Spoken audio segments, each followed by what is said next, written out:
Watch QS24 without advertising interruptions on Wikisana and take advantage of the worldwide unique AI search query. Ask your individual health questions and benefit from exclusive programs. Welcome, dear viewers, to our natural medicine format. Today, we are talking about osteoporosis, an illness with which most women deal with at the latest in the menopause. But the problem also begins there, because there are so many different opinions about the treatment, the prophylaxis, and also the myth that milk makes the bones strong still holds.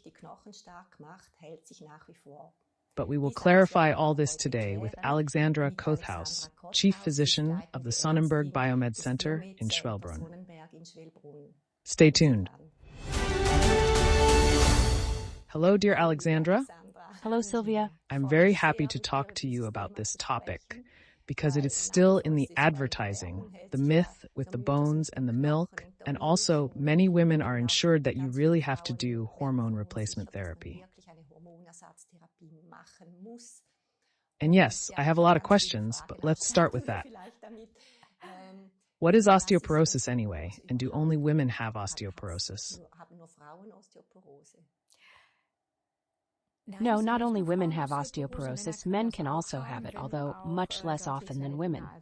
So women have it twice as often as men.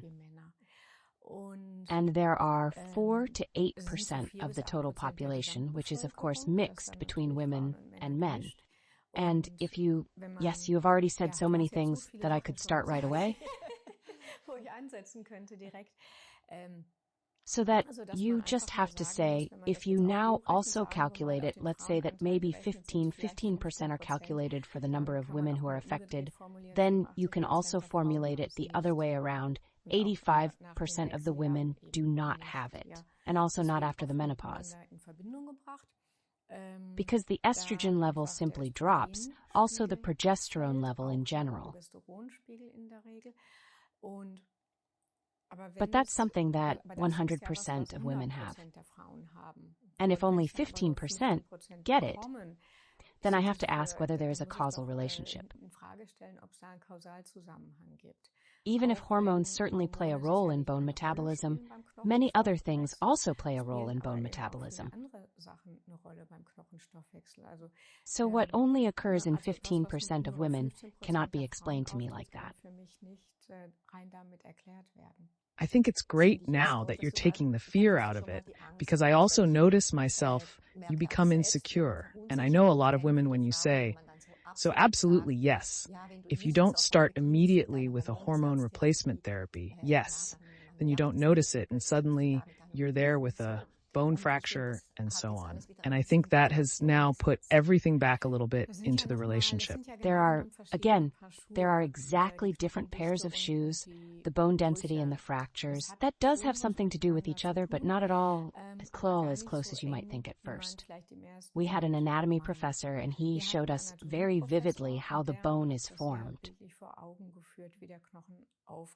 And when I tell that, it becomes much clearer to most people. The anatomy professor at the time prepared 2 thigh bones. He decalcified one and he extracted the protein with the other, so to speak, so that only the lime was left.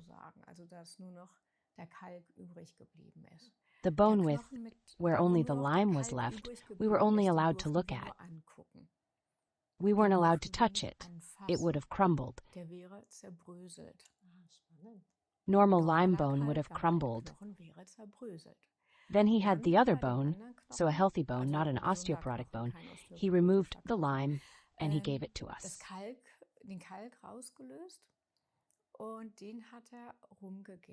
It was like a rubber band. You could have hit it with it.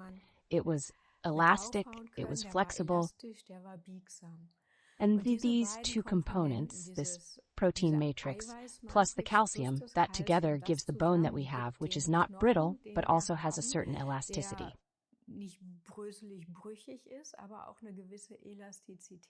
Because the bone, even with high stress, with an accident, not every bone breaks immediately. But we are also a bit protected there. And that's why the calcium content, that's what we can see in the X-ray or in this scanner, which is made especially for this, or which we can measure, but the protein structure is not visible, which also gives our bone the structure and stability.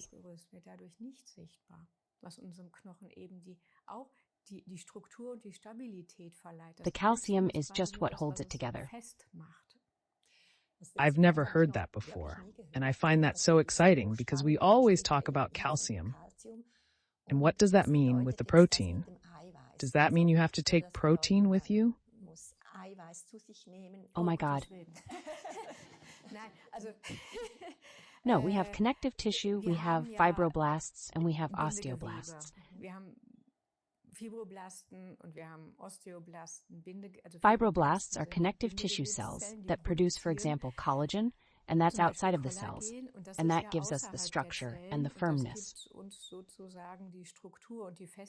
And with the bone too, there are osteoblasts and osteoclasts. Osteoblasts are cells that build up bone substance, and osteoclasts breaks it down again. And that's a fluid balance. We always have both cells, and they are actually always both active. That means our bone is also always being dismantled and always being rebuilt. So this balance plays a role. Basically, at the end of our youth, we have the highest bone density. And that's something we count on in old age. And if we think about how our children are growing up at the moment, or at least how many of them are, and they are over-acidified, they may already have less bone mass available than older generations. And now one thing gets to the other. Protein over-acidification. Dairy products are more over-acidifying, have too much protein, have different protein or a different composition than in our body. So that's not the thing. I eat a lot of protein and then I build up a bone. That's not how it works. We've already made a show about it. We're not cars. I can't just fill in what's missing. I can't just fill in calcium and think, oh, it gets to the bone. That's not how it works either. But if you take the picture of this, let's say, rubber knuckle bone and this brittle calcium bone, that means there are a lot of factors involved and a lot of metabolic processes, and also hormones. But it's not just estrogen, it's also vitamin D. Vitamin D is strictly speaking also a hormone. Then there's the counterpart, the parathyroid hormone. Then there's K2, where you say, yes, that's how the calcium is stored in the bones instead of in the vessels. So, if I only take vitamin D and calcium with me, it doesn't mean for a long time that the whole thing builds up my bones.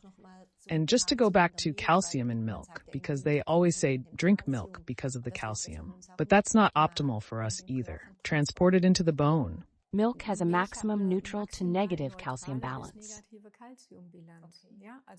Milk overacids so much, or milk products, that in return calcium is also released from the bone.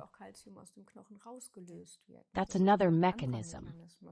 That's just when we're overacidic, where stress also plays a role, or our non-species appropriate way of life, or I'd like to say, by now I tend to say, this protein madness.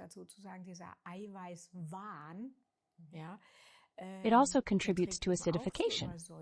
Protein and fats are not bad. Only carbohydrates are bad at the moment. What are proteins made of? Amino acids. And fats are made of fatty acids. So I'm massively acidifying with it. In the 1950s, people ate about 45 grams of protein a day. Today, it's 100, 120 grams, and they still ask, how do I get even more protein? Where do I get my protein from? And that's an insane acid burden we have there. You don't have to eat such amounts to cover the need for essential amino acids a day. What would you cover it with? With lentils, chickpeas? What would be a good protein source? Vegetables. Vegetables. Vegetables. For several reasons. Leafy vegetables. I have an incredible amount of things in there that strengthen the bones. What are the biggest animals on Earth? What do they eat? Elephants. Giraffes, cows. They only eat greens. Yes, I know. Yes, they have a different digestive system. They are mammals that are very similar to us in many ways. Even when we eat meat, the hormones in there also affect us. We're not that different. We're 99% genetically identical to chimpanzees. Where do they get all that from? Where do they get their protein and calcium from? From bananas and greens. That's also a factor. Oh, if you don't eat dairy products, then I have to eat legumes. Yes, if you exaggerate it, they also over-acidify. And they're not that easy to digest either. Because that's such a jungle with this diet. Can you just give us an idea of what a healthy day looks like with your diet? So that people get a very concrete idea. What could it look like? I start with a lemon water. Yes. And I usually drink a juice, a green juice, sometimes also another juice. I usually eat oatmeal with berries for breakfast. Also because if you've already made the other stuff beforehand, it's fast. Sometimes I also bake a loaf of bread myself. And how does it go on? With us in Sonnenberg, of course, I have the luxury of being served what we doctors allow. In quotation marks, suggest. That means I actually have the perfect choice at the lunch buffet. And it's also organic. And in the evening, we eat something simple. Mostly what belongs to the pan. Often there are potatoes or rice, but it's usually something pan-fried. That's what my average day looks like. A smoothie, often with that. Great. So many nutrition suggestions are everywhere. And what does that mean in concrete terms? I think it's nice that you showed us what a day could look like.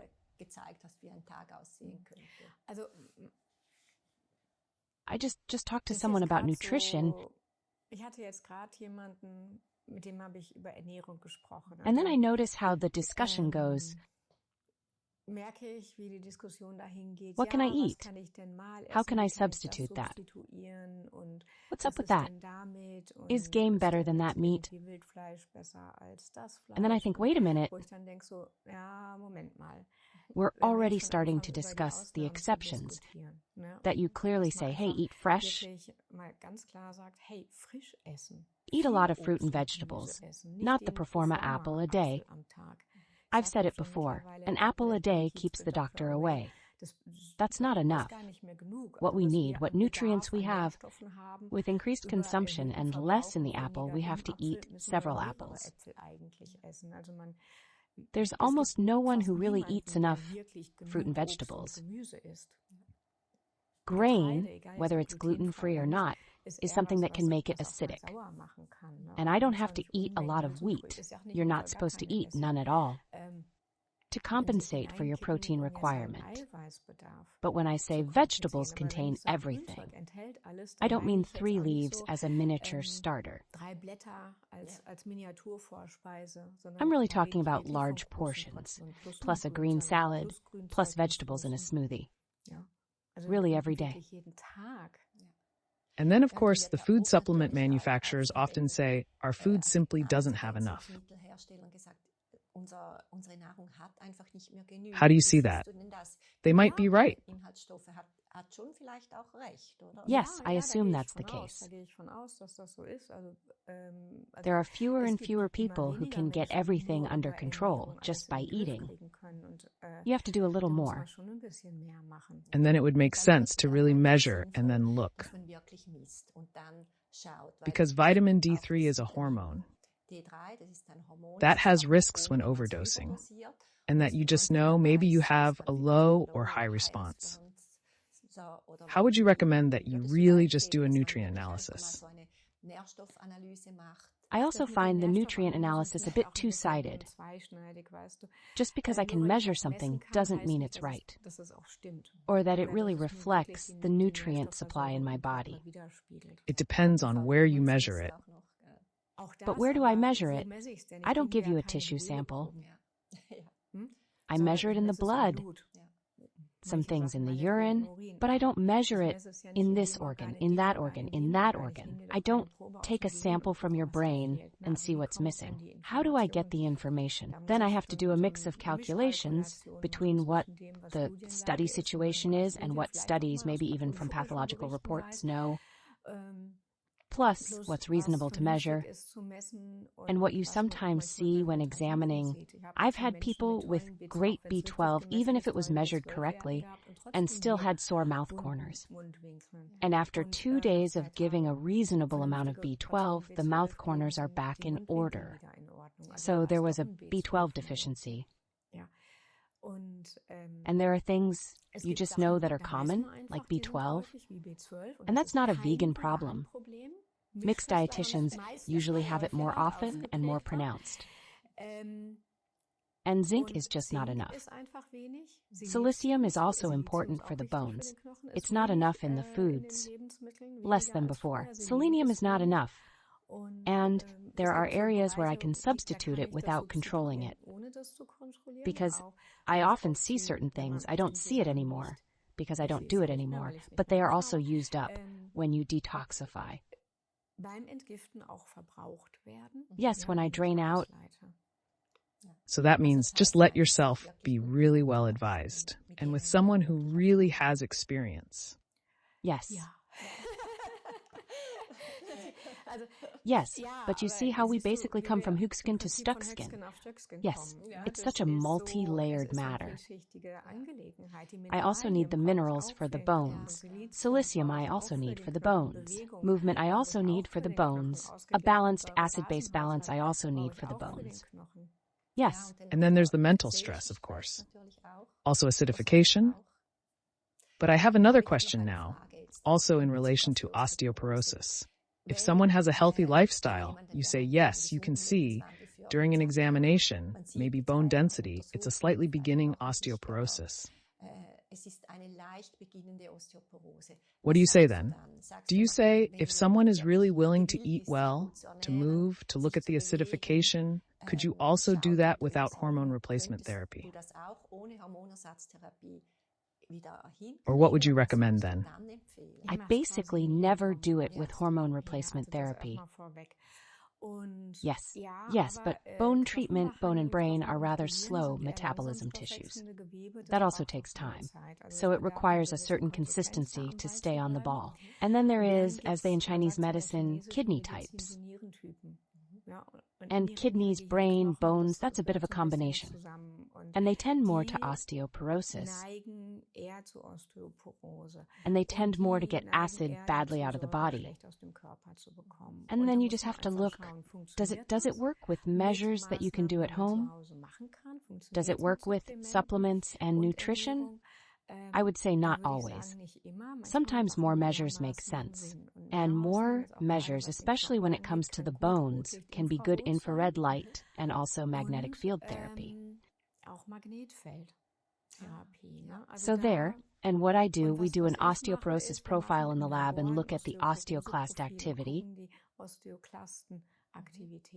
So there are metabolic products when the osteoclasts, the bone decomposing cells, are very active, that you can measure that in the blood, so that you get a feeling for it first. Well, feeling, that you first make a status quo determination. How urgent is that?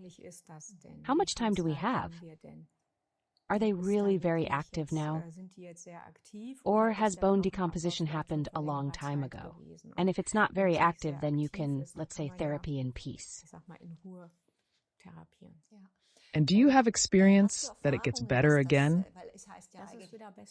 Yes. Because that means that it really can't be stopped anymore. And I always find that we also briefly talked about it before the show, how difficult it is to formulate about an illness that triggers people.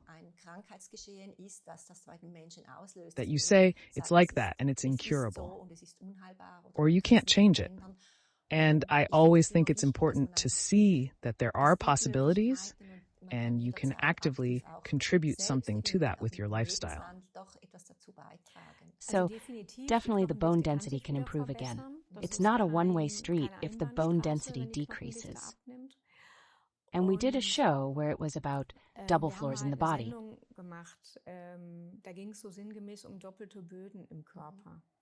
People say that you have to do it like that or with the hormones. Something else doesn't help. I would just say there are many ways to peace. And with one, it works. And since we have several safety nets in the body, the bone is not only hormone dependent. We just talked about that. It's like that. So I can approach it on several levels. Then there will also be someone who only takes hormones and it will work super well with him. And the third one just deacidifies and it will be enough with him. But then the other safety nets are still intact or not so damaged. Then one way works. I'm a little bit on several levels at the same time. Because if I do that, or we say we do cause treatment, then I have a lot of other diseases or symptoms treated simultaneously. Or just a variety of other types of prophylaxis for later years of life. I really like how you bring it all in again and again. Because it's not a car. You can't just put something in and then it goes right there. And that's just for me, with the protein, the bone, and all these things. I'm hearing that for the first time because the focus is always on calcium, and that you just see that there are always so many things together. And probably every woman or every person must ultimately have a different treatment, right?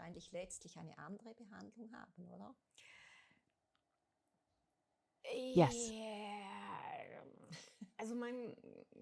Someone who is a kidney type, and those are the more dainty people. And you can see that in facial features and so on. Of course, I have an idea in which direction I think and treat. And with other people, it can be different again. But I always like to say we're all human and we don't differ that much from each other like giraffes and lions. Of course, your experience. When you say you look at someone and you can recognize it, because that's also something that is often lost a bit now. That you no longer really perceive and look at people and also see what might be there. But now I have another question.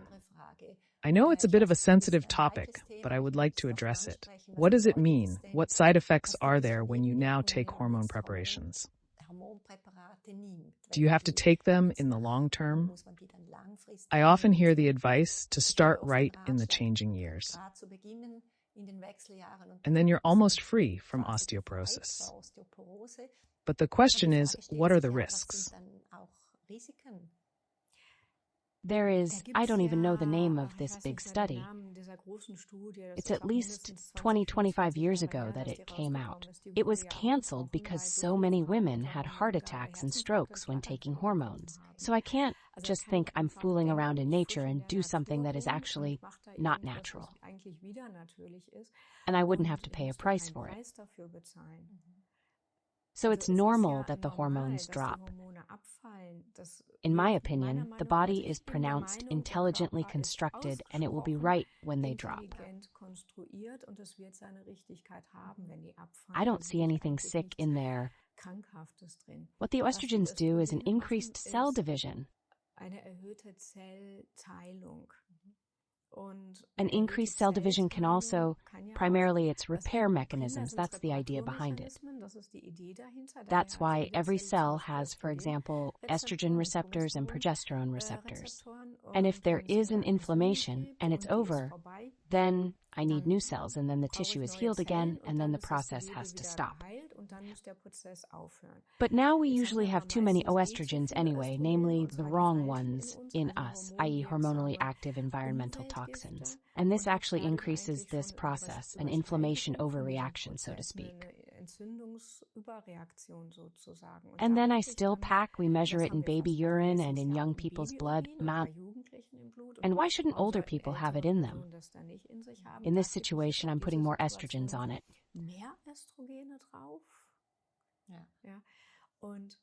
And that's why No, I'm skeptical about that, even if you take good ones now. And I also see patients who want to quit it. Sometimes there are big problems with quitting. You can't just leave it out. With many, so few can. So that would mean that you would have to take it for the rest of your life, right? Yes, you can quit it, but it's not nice and tiresome and causes uncomfortable complaints. So I'm almost more for not starting with it. If I don't give estrogens, then the cell lives longer. So I also sometimes say, a bit placid, okay, if you give estrogens, I have more cell renewal, I look younger, but die sooner. Because with every cell division, also the telomeres become less. There are also a few possibilities to extend them again, but why only unnecessarily shorten? And I have to take better care of the individual cells if they live longer than before. But I don't know if you know this experiment with the chicken heart. In a physiological solution, they kept the chicken heart up for 30 years. And you don't know how long it would have lived if the laboratory had changed the water regularly. Because then it should have died that the solution was no longer clean. What is then derived from? Hey, if we have our cells in a reasonable, physiological, clean solution, then we could get damn old. Okay, yes, it always comes back to how we rely on nature.